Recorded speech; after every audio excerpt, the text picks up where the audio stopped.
Good afternoon, it's August 27th, 2025, and it's time for my second set of devotionals. Won't you join me? And celebrate recovery, healing from hurts, habits, and hang-ups. Day 239, Secrets. What you have said in the dark will be heard in the daylight, and what you have whispered in the ear in the inner rooms will be proclaimed from the roofs. Luke 12:3. We start keeping secrets as children. A 6th grade boy rushes home to beat his parents to the mailbox. He has to retrieve his poor report card before they see it. He has a secret.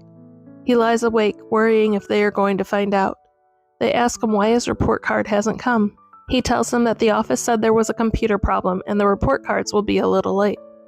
Now he has covered up his secret with a lie. His guilt grows daily. He tries to isolate himself from his parents by spending more time alone in his room.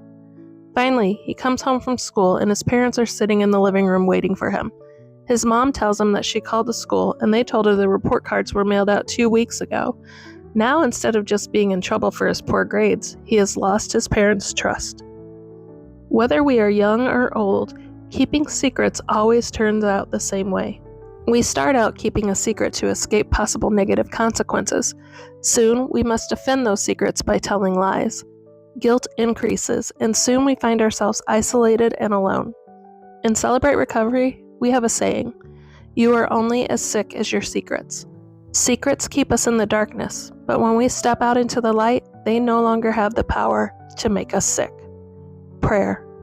Father, give me the courage to abandon my secrets and step out into the light.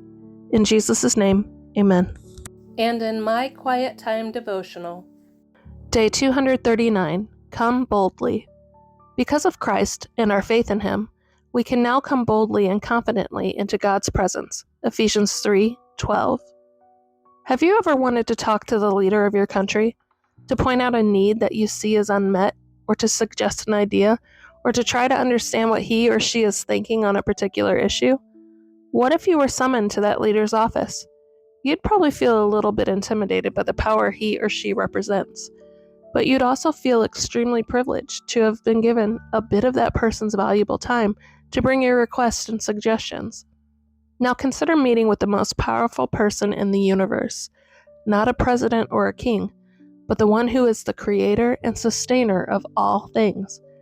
Do you think you could ever get an appointment with such a person? Do you think he'd care about your desires or needs? Do you think he'd take time out of his busy schedule to meet with you? Yes, yes, and yes. Paul says confidently that you can approach God at any time with freedom and confidence. Because of Christ's work on the cross and in your life, you can enter directly into God's presence through prayer. The writer of the book of Hebrews made a similar statement. So let us come boldly to the throne of our gracious God. There we will receive His mercy, and we will find grace to help us when we need it most. Hebrews 4:16. What an awesome privilege. Whatever your need or situation, talk with God about it. He's approachable. Because of Christ's sacrifice, I don't have to keep secrets anymore. I can come boldly and leave them at the foot of the cross. I hope you have a blessed day.